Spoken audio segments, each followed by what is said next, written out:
ተዋህዶ መሸሸጊያዬ ኦርቶዶክስ መጠለያዬ ሰላምሽ ከፍ ይበልልኝ እናቴ ሁሌም ኖሪልኝ ሰላምሽ ከፍ ይበልልኝ እናቴ ሁሌም ኖሪልኝ። በኢትዮጵያ ኦርቶዶክስ ተዋህዶ ቤተክርስቲያን ጥንታዊ ብራና ላይ በደም ቀለም እንደተጻፉ ከሚቆጠሩ መዛግብት ውስጥ ዛሬ አንዱን ምዕራፍ እንገልጣለን። ይህ ምዕራፍ በጥቁር ጥላ የተሸፈነ ልብን በፍርሃት የሚያርድ የጥንታዊ እምነታችንን መሰረቶች ከስር መሰረታቸው የተናወጡበት ዘመንን ይመለከታል። አየሩ በጭንቀት የታፈነበት፣ የጸሎት ድምጽ በዋይታ የተዋጠበት፣ የቅድስና መዓዛ በደምና በእሳት ጠረን የተተካበት የመከራ ጊዜ። ይህ ታሪክ ትንፋሻችሁን ውጣችሁ የምታደምጡት የጥፋትና የተስፋ የጨለማና የብርሃን ፍልሚያ ነው። የወንጌል ብርሃን በንግሥት እንደኬ ዘመን ለመጀመሪያ ጊዜ ምድራችንን ከዳሰሰ፣ በቅዱሳን ነገሥታት በአብርሃ ወአጽብሃ ዘመን በአባ ሰላማ ከሳቴ ብርሃን አባታዊ ስብከት ስር ሰዶ ካበበና ሰማያዊ መዓዛውን ካፈሰሰ ከብዙ ክፍለ ዘመናት በኋላ አንድ ያልተጠበቀ ከገሃነም የወጣ የሚመስል ጨለማ ቀስ በቀስ ከዳር እስከ ዳር መጎዝጎዝ ጀመረ። ብዙ ሕዝብ በወንጌል ቃል አምኖ የክርስትናን ሕይወት ሰጪ ጥምቀት ሲቀበል፣ እጅግ ጥቂት የማይባሉ በቀዳማዊ ምኒልክ ዘመን ከእስራኤል ምድር ከመጣው የኦሪት ሕግ አንወጣም፣ ክርስቲያን አንሆንም ያሉ ቀሩ። ከዚህ የእምነት ልዩነትና ከዘመናት ቂም መብሰል ውስጥ ግን አንድ ስም እንደ መርዛማ እባብ ከጉድጓድ ብቅ አለ። ዮዲት። አዎን፣ ዮዲት ጉዲት። የእርሷን ታሪክ ነው ዛሬ የምንተርከው። የትዕቢት፣ የደም ጥማት፣ የጥፋትና በእቶን እሳት ውስጥ ያለፈ እምነታችንን የመከራ ዜና መዋዕል። ተዘጋጁ፣ ወደ ጥልቁ የጨለማ ዘመን ልወስዳችሁ ነውና።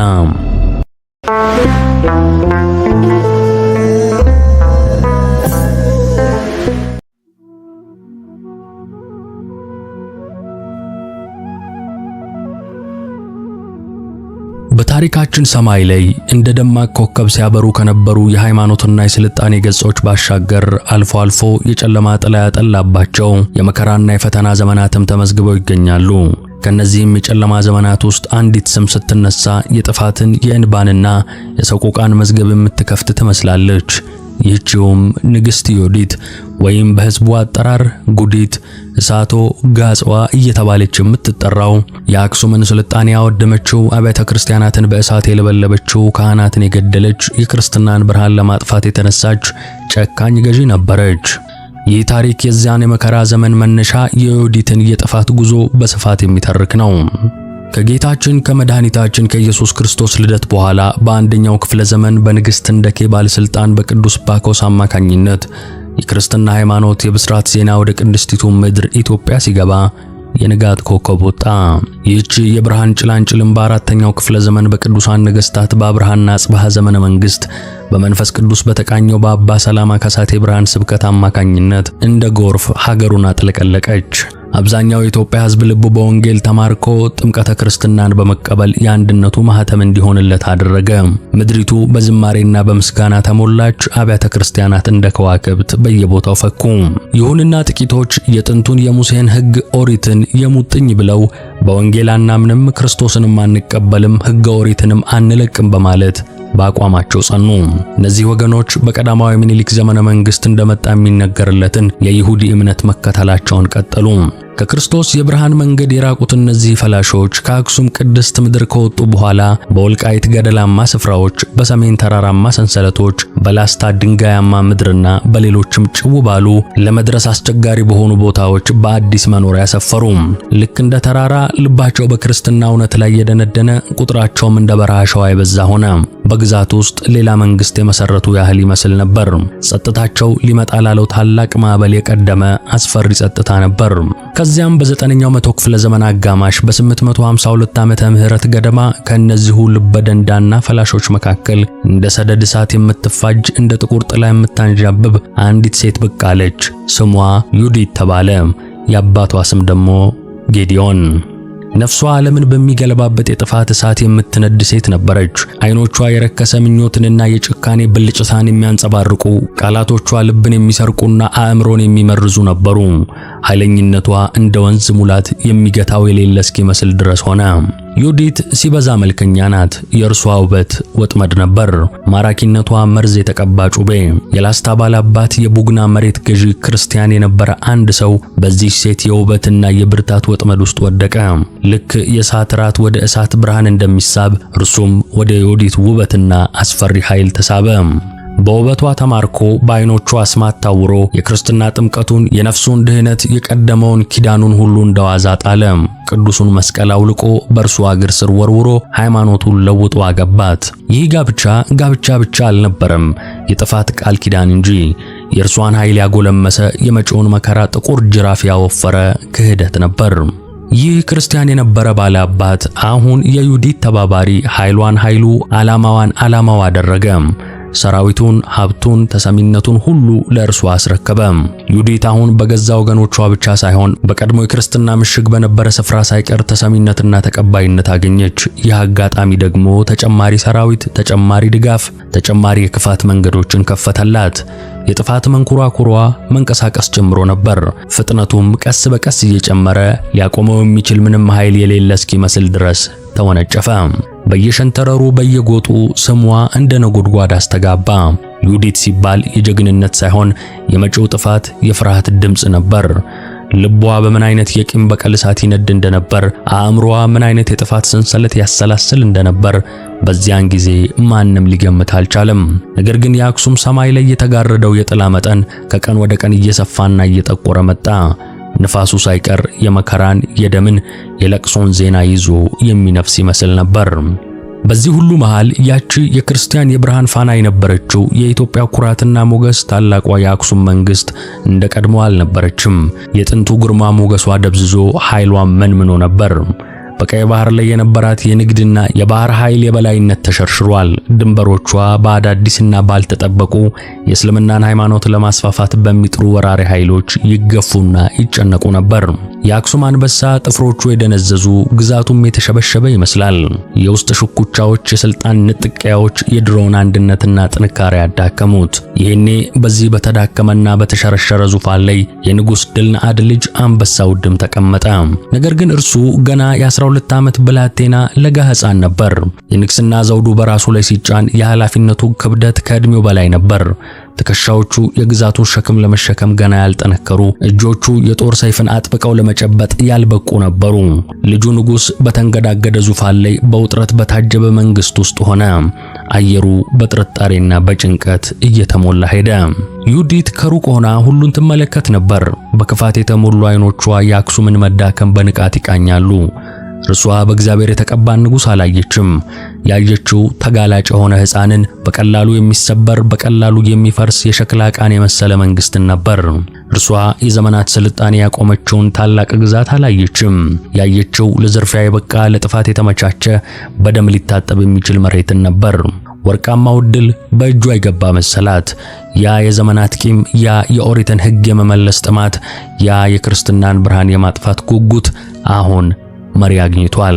አሁን በዩዲት አማካኝነት ገሃነማዊ ፍላጎቱ እውን የሚሆንበት ጊዜ የደረሰ ይመስል ነበር። እያንዳንዱ የአክሱም መዳከም ዜና ለእርሷ እንደ ማር ይጣፍጣታል።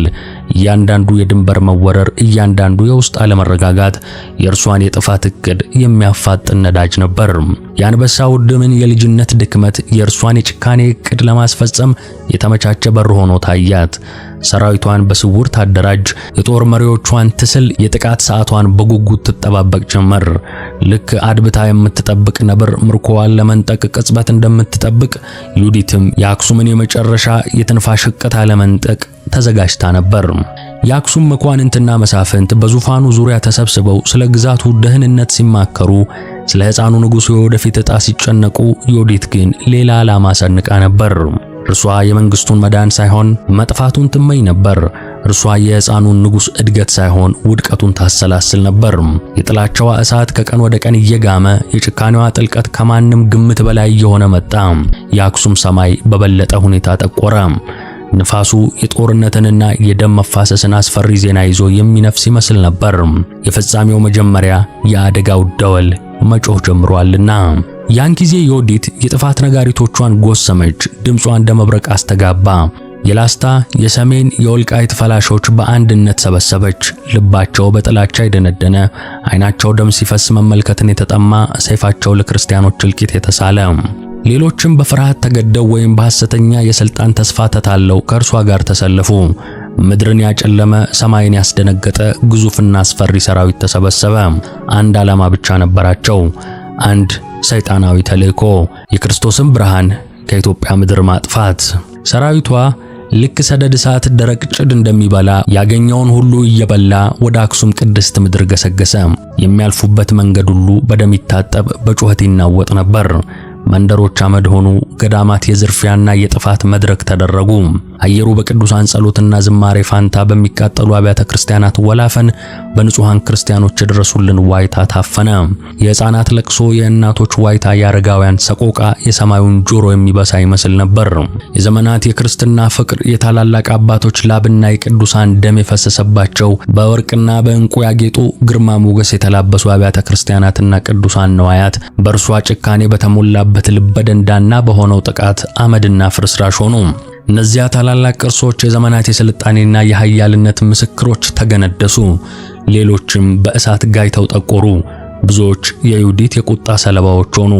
የኢትዮጵያ የክርስትና ልብ እምብርቷ በአጋንንታዊ ኃይል ተወረረ፣ ተደፈረም። የዮዲት ሰራዊት እንዳንበጣ መንጋ ያገኘውን ሁሉ ያወድማል። እርሻዎች ተቃጠሉ፣ ከብቶች ታረዱ፣ ቤቶች ፈረሱ። ነገር ግን የጥፋታቸው ዋና ኢላማ የክርስትና ተቋማትና አማኞች ናቸው።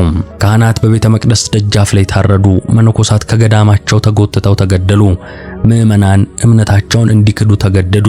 እምቢ ያሉትም በሰይፍ ተጨፈጨፉ። የመስቀሉ ምልክት የታየበት ቦታ ሁሉ የጥፋት ኢላማቸው ሆነ።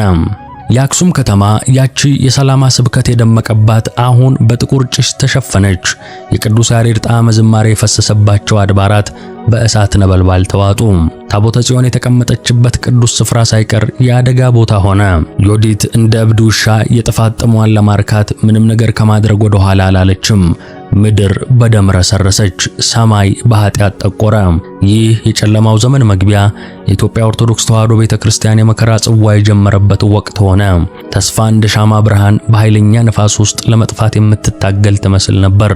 የንጹሃን ክርስቲያኖች እንደ ደም ጎርፍ ፈሰሰ። እምነታቸው ብቸኛ ወንጀላቸው ነበር። የፍርሃትና የሽብር መንግስት በኢትዮጵያ ምድር ላይ ሰፈነ። ዮዲት ዓላማዋ ግልጽና የማያሻማ ነው። የክርስትናን ሃይማኖት ከምድረ ገጽ ማጥፋት፣ የኦሪትን ሕግ በምትኩ ማስፈን፣ ኢትዮጵያን በራሷ የክፋት አምሳል መቅረጽ። እያንዳንዱ የቤተ ክርስቲያን ደውል ሲሰማ ለእርሷ የሞት ጥሪ ያህል ነበር። እያንዳንዱ የመስቀል ምልክት ለእርሷ የጥላቻ መንስኤ ሆነ። የአክሱም መኳንንትና መሳፍንት ከዚህ በፊት አይተውት የማያውቁትን፣ አእምሯቸው ሊገነዘበው የማይችለውን የክፋት ማዕበል ሲመለከቱ ልባቸው በድንጋጤ ተመታ። የግዛቲቱ ብቸኛ የተስፋ ጭላንጭል የወደፊቱ ብርሃን በሕፃኑ ንጉሥ አንበሳው ውድም ሕይወት ላይ እንደሆነ ተረዱ። የንጉሣዊውን የዘር ሐረግ ለማዳን ያቺን ትንሽ የብርሃን ፍንጣቂ ከጥፋት ለመታደግ አንድ አማራጭ ብቻ ነበር የቀራቸው፤ ሽሽት። በድቅድቅ ጨለማ ተሸፋፍነው ልባቸው በፍርሃት እየመታ አይኖቻቸው በእንባ ተሞልተው ሕፃኑን ንጉሥ ይዘው ከአክሱም ወጡ። ከኋላቸው የሚቃጠሉ ከተሞች፣ የፈረሱ አብያተ ክርስቲያናት የንጹሃን ጩኸት ትተው ሸሹ። መንገዳቸው በእሾህና በአደጋ የተሞላ ነበር። እያንዳንዱ የቅጠል ሹክሹክታ፣ እያንዳንዱ የሌሊት ወፍ ጩኸት የዮዲትን ጭፍሮች የሚያስታውሳቸው ይመስል ነበር። መሸሸጊያቸው፣ መጠጊያቸው የሸዋ ደጋማ ምድር መንዝ ሆነ። መንዝ በተፈጥሮ የተገነባች ምሽግ፣ ገደላማ ሸለቆዎችና ለመድረስ አስቸጋሪ የሆኑ ዋሻዎች የሞሉባት ነበረች። ጠላት በቀላሉ ሊደፍራት የማይችል ቢደፍራትም ለመከላከል አመቺ የሆነች ምድር። እዚያ በጢስ በታፈነ ሰማይ ስር በተስፋ መቁረጥ በተዋጠ ልብ ዳግም ለመደራጀት፣ ለመጸለይ፣ ከእግዚአብሔር ምሕረትን ለመለመን ተስፋ አደረጉ። ሕፃኑ ንጉሥ የግዛቱ የወደፊት ዕጣ በእጁ ላይ እንዳለ ሳያውቅ በታማኝ አገልጋዮቹ እቅፍ ውስጥ ተኝቷል። የአክሱም ሹማምንት በመንዝ ተራሮች ላይ ሆነው ወደ ሰሜን ሲመለከቱ የሚያዩት የጭስ አምድና የጥፋት ምልክት ብቻ ነበር። ጸሎታቸው ከልብ የመነጨ በእንባ የታጀበ ነበር። አቤቱ አምላከ አብርሃም፣ አምላከ ይስሐቅ፣ አምላከ ያዕቆብ ይህንን መከራ ከላያችን አርቅልን፣ ሕፃኑ ንጉሣችንን ጠብቅልን፣ ለሀገራችን ለቤተ ክርስቲያናችን ተለመነን እያሉ ይማጸኑ ነበር። ነገር ግን የዮዲት የጥፋት እጆች ረዣዥሞች ሆኑ። ጆሮዎቿ በየቦታው የተዘረጉ ነበሩ። የንጉሱና የተከታዮቹ በመንዝ መሸሸግ ዜና ለእርሷ ለመድረስ ብዙ ጊዜ አልፈጀበትም። የቁጣዋ እሳት ዳግም ተቀጣጠለ። የጀመረችውን የጥፋት ሥራ እስከ መጨረሻው ለመፈጸም የንጉሳዊውን ዘር ከምድር ለማጥፋት ለራሷ ቃል ገባች። የዩዲት የጥፋት ጥግ ልክ እንደማይደርቅ የጨው ባህር ገደብ የሌለው ነበር። ቁጣዋ ልክ እንደ እሳተ ገሞራ ፍንዳታ በአክሱም ከተማ ላይ አወረደችው። ያቺ ለ2000 ዓመታት ያበበች የስልጣኔና የባህል መገኛ የነበረች ከተማ በእርሷ የጭካኔ እጅ መፈራረስ ጀመረች። አብያተ ክርስቲያናት የዕለት ከዕለት የእሳት ራት ሆኑ። ካህናት ለእርሷ የደም መስዋዕት ሆኑ። የአክሱም ጎዳናዎች በንጹሃን ደም ታጠቡ፣ በሰቆቃና ዋይታም ተሞሉ። ከዛም ቃላት ሊገልጹት የማይችሉት ሰይጣናዊ ጭካኔ የተሞላበት ድርጊት ተፈጸመ። በቅዱሱ ተራራ በደብረ ዳሞ ላይ።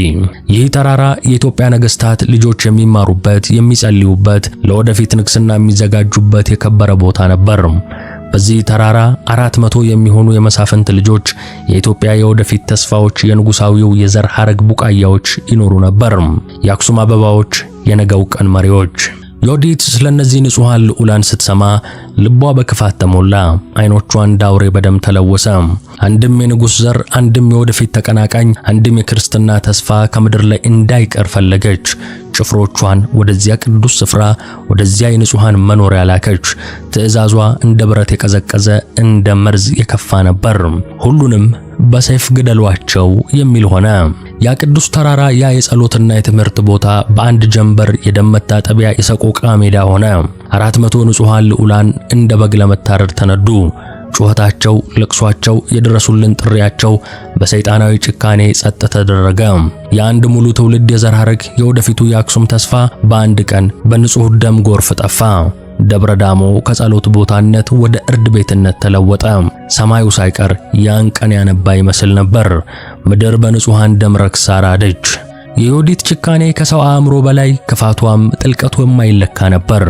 በዚህ ምክንያት ሕዝቡ በየአካባቢው የክፋቷንና የጭካኔዋን መጠን የሚገልጹ የተለያዩ ስሞችን አወጡላት። በትግራይ ሕዝብ ጉዲት፣ ጉደኛ፣ ማታ አምጪ ተባለች። በአፋር ሕዝብ ዘንድ ጋጽዋ፣ አስፈሪ አውሬ፣ ሰውን የምትበላ ተባለች። በሌላው ሕዝብ ደግሞ እሳቶ፣ የምታቃጥል፣ ሁሉን አመድ የምታደርግ ተብላ ተጠራች። ስሟ ከእርግማን ጋር የተቆራኘ፣ ከጥፋት ጋር የተሳሰረ ሆነ። የኢትዮጵያ ታሪክ እንደ ዮዲት ያለ ጨካኝ ሴት ገዢ፣ እንደ ዮዲት ያለ ሴት የጥፋት መልእክተኛ አይቶ የሚያውቅ አይመስልም። የጨለማው ዘመን ይበልጥ እየጠቆረ፣ የተስፋው ጭላንጭል ይበልጥ እየደበዘዘ መጣ። ሕፃኑ ንጉሥ አንበሳ ውድምና ታማኝ ተከታዮቹ በመንዝ ገደላማ ምሽግ ውስጥ እንደተሸሸጉ የሚገልጸው ዜና እንደ ሰደድ እሳት ተሰራጭቶ የዮዲት ጆሮ ደረሰ። ይህ ዜና ልክ ያልተጠበቀ እሾህ እንደወጋት በቁጣ እንድትነዳ አደረጋት። ያ የመጨረሻ የተስፋ ፍንጣቂ፣ ያ ትንሽ ክርስትና ቅሪት እንዲጠፋላት ፈለገች። ወዲያውኑ ደም የጠገቡ ልበደንዳና ተዋጊዎቿን ወደ መንዝ ላከች። ትእዛዟ ግልጽ ነበር። ያንን የሕፃን ንጉሥ ማርካችሁ አምጡልኝ፣ የተረፉትንም ሁሉ ጨፍጭፏቸው የሚል ነበር። ነገር ግን የመንዝ ምድር እንደ እናት ልጆቿን የምትከላከል ለጠላት አስቸጋሪም ሆነች። ገደላ ገደሉ የንጉሡ ታማኝ ተዋጊዎች ጀግንነትና የአካባቢው ሕዝብ ድጋፍ ተዳምረው የዮዲትን ጦር መከቱት። ተዋጊዎቿ በሽንፈትና በብስጭት ተመልሰው ወጡ። ዮዲት ግን ተስፋ የምትቆርጥ በሽንፈት የምትመለስ አይነት ሴት አልነበረችም። ቁጣዋ እንደ እቶን እሳት ዳግም ተቀጣጠለ። እኔ ራሴ አጠፋቸዋለሁ አለች። መንጋዋን እንደምትመራ ሴት ተኩላ ራሷ ጦሯን እየመራች ወደ መንዝ ዘመተች። ዓላማዋ አንድ ነበር፣ ያንን ልጅ ንጉሥ ማርኮ የንጉሳዊውን የዘር ሐረግ ከምድር ላይ ለአንዴና ለመጨረሻ ጊዜ ማጥፋት። አንበሳ ውድምና ታማኝ ባላባቶቹ የዮዲትን መምጣት ዜና ሲደርሳቸው ልባቸው በፍርሃት ተዋጠ። የመንዝ ምሽግ ከዚህ በላይ ሊከላከልላቸው እንደማይችል ተረዱ። ስለዚህ በድጋሚ በሌሊት ተነስተው ይበልጥ አስቸጋሪና ለመድረስ አዳጋች ወደ ሆነው እዚያው ሸዋ ውስጥ ወደሚገኘው የመርሃ ቤቴ ምድር ሸሹ። መርሃ ቤቴ በከፍታና በጠባብ መተላለፊያዎች የተከበበ ለጠላት በቀላሉ የማይደፈር የተፈጥሮ ግንብ ነበር። ዮዲት ግን እንደ ጥላ ሳታቋርጥ ተከተለቻቸው። የጥላቻዋ እሳት እንዲህ በቀላሉ የሚበርድ አልነበረም። ወደ መርሃ ቤቴም ዘመተች። ነገር ግን እዚህ ጋር ምድሪቱ ራሱ ከእርሷ ጋር የተዋጋች መሰለ። የመሬቱ አቀማመጥ አስቸጋሪነት፣ ለመንቀሳቀስ የማያመች መሆኑ የንጉሡ ወታደሮችና የመንዝና የመርሃ ቤቴ ሕዝብ በጊዜው የሚያደርሱባት ድንገተኛ ጥቃት ኃይሏን አዳከመው። ሰራዊቷ በየቀኑ እየተመናመነ ሞራሉም እየላሸቀ መጣ። የዮዲት ትዕቢት ለመጀመሪያ ጊዜ በከባድ ፈተና ውስጥ ወደቀ። ያንን ልጅ ንጉሥ ለመያዝ ያንን የተስፋ ጭላንጭል ለማጥፋት ያላት ጉጉት ከመሬቱ አስቸጋሪነትና ከተከታዮቹ ጀግንነት ጋር ሲላተም ሊሳካላት አልቻለም። ለጊዜውም ቢሆን ዓላማዋ ሳይሳካ በብስጭትና በቁጭት ተውጣ ወደ ሰሜን ኢትዮጵያ እንድትመለስ ተገደደች። ነገር ግን ይህ ሽንፈት የጭካኔ ዘመኗን አላቆመውም። ለተጨማሪ 13 መራራ ዓመታት የሽብርና የጥፋት አገዛዟ ቀጠለ። 13 ዓመታት ኢትዮጵያ በሰቆቃና በዋይታ የታጠበችባቸው፣ አብያተ ክርስቲያናት የተቃጠሉባቸው፣ የንጹሃን ደም የፈሰሰባቸው የጨለማ ዓመታት ሆኑ። በአጠቃላይ ለ40 ረዣዥም በሰቆቃ የተሞሉ ዓመታት የዮዲት የጥፋት ጥላ እንደ ከባድ ደመና በኢትዮጵያ ሰማይ ላይ አንዣቦ ከረመ። 40 ዓመታት እሳት ያልጠፋባቸው፣ ደም ያልጎረፈባቸው፣ ቅዱሳት መካናት ያልረከሱባቸው ቀናት አልነበሩም። ምድር በዋይታ ሰማይ በኃጢአት ጠቁሮ ነበር።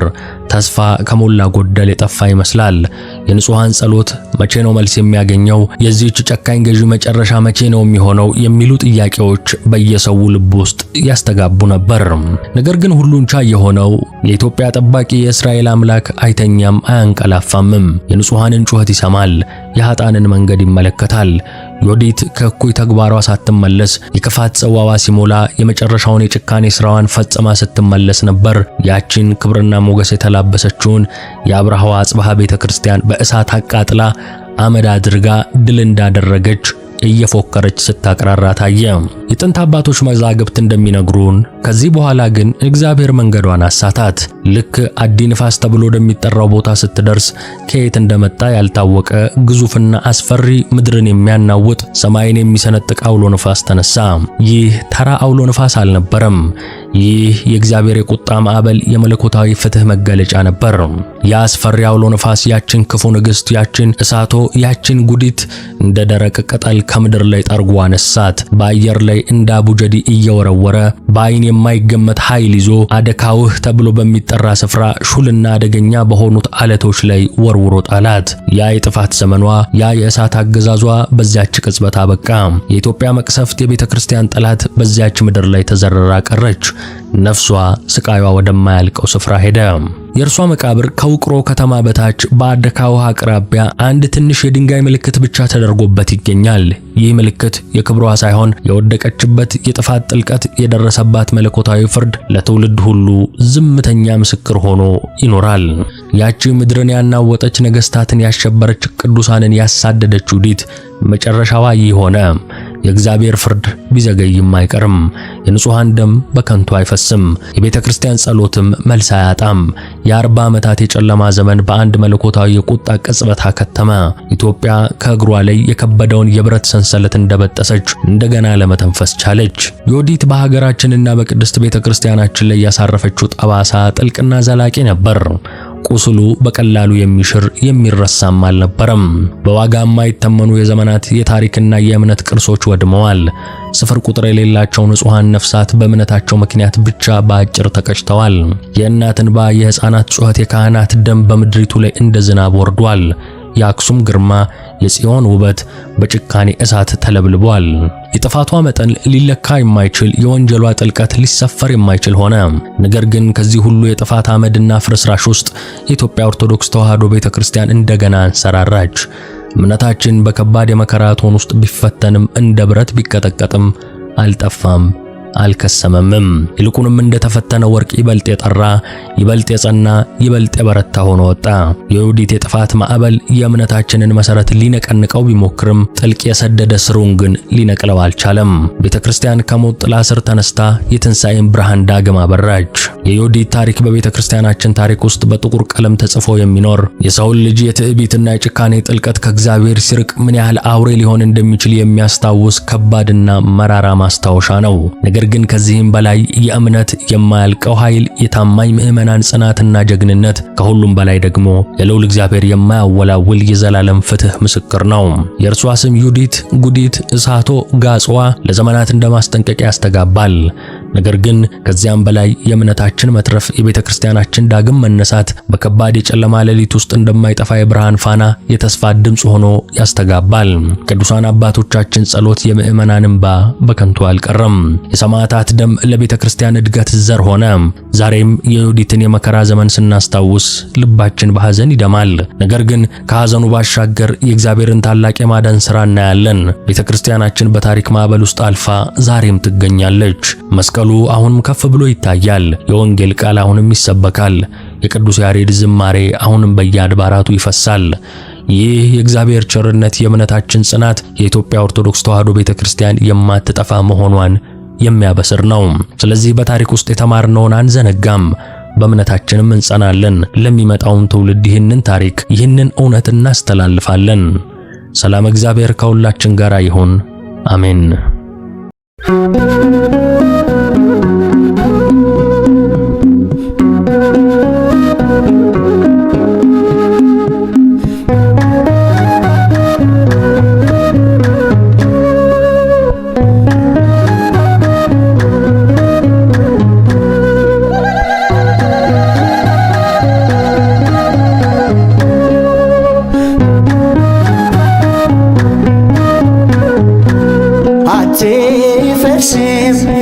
አትጠፋም በጠላት አትፈርስም አትጠፋም በጠላት ኢየሱስ ነው በደሙ የመሰረታት ኢየሱስ ነው ተዋሕዶን ያነሳት አትፈርስም አትጠፋም በጠላት አትፈርስም አትጠፋም በጠላት ኢየሱስ ነው በደሙ የመሰረታት ኢየሱስ ነው ተዋሕዶን ያነጻት አትፈርስም አትጠፋም በጠላት አትፈርስም አትጠፋም በጠላት ኢየሱስ ነው በደሙ የመሰረታት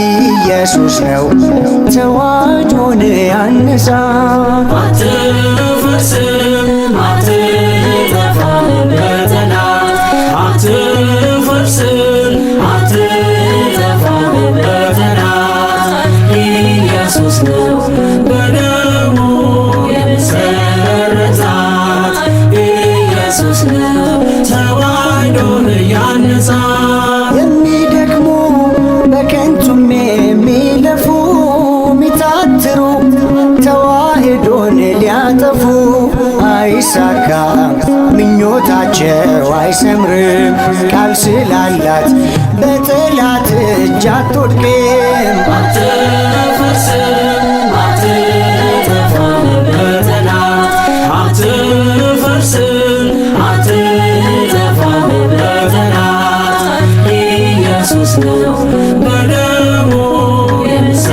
የመሰረታት ኢየሱስ ነው ተዋሕዶን ያነጻት ከሰማይ ነው አይደለም ከምድር ጠባቂዋ ለዘላለም በፍቅሬ የማይፈርስ የጸና ስም ስላላት ምን ብትለፉ አትችሉም ልታጠፏት አትፈርስም አትጠፋም በጠላት አትፈርስም አትጠፋም በጠላት ኢየሱስ ነው በደሙ የመሰረታት ኢየሱስ ነው ተዋሕዶን ያነጻት የሦስት ሺህ ዓመት ታሪክ ያላት የቀደሙት የተጋደሉላት ቀን ከሌሊት ለጸሎት የምትተጋ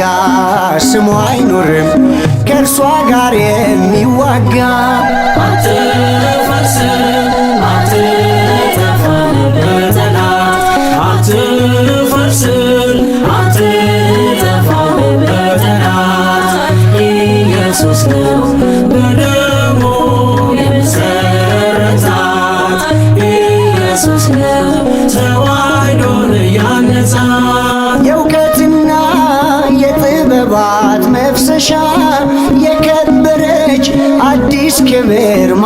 ቢሻ ጠላት ቢጮህ እንዳሻው ቢፎክር ሙሽራዋ ሞሽሯታል በክብር አትፈርስም አትጠፋም በጠላት አትፈርስም አትጠፋም በጠላት ኢየሱስ ነው በደሙ የመሰረታት ኢየሱስ ነው ተዋሕዶን ያነጻት እንኳን ዛሬ ትናንት ያልፈረሰች በቀለማት አብርታ የታየች ብዙ ብዙ እጅግ ብዙ ብትለፉ ተዋሕዶን በጭራሽ አታጠፉ። አትፈርስም አትጠፋም በጠላት አትፈርስም አትጠፋም በጠላት ኢየሱስ ነው በደሙ የመሰረታት ኢየሱስ ነው ተዋሕዶን ያነጻት አትፈርስም አትጠፋም በጠላት አትፈርስም አትጠፋም በጠላት ኢየሱስ ነው በደሙ የመሰረታት ኢየሱስ ነው ተዋሕዶን ያነጻት አነሳስቶ ላስጀመረን አስጀምሮም ላስፈጸመን ለልዑል እግዚአብሔር ክብርና ምስጋና ይግባው ለዘላለሙ አሜን። ያዬ ሰላምሽ ከፍ ይበልልኝ እናቴ ሁሌም ኖሪልኝ ሰላምሽ ከፍ ይበልልኝ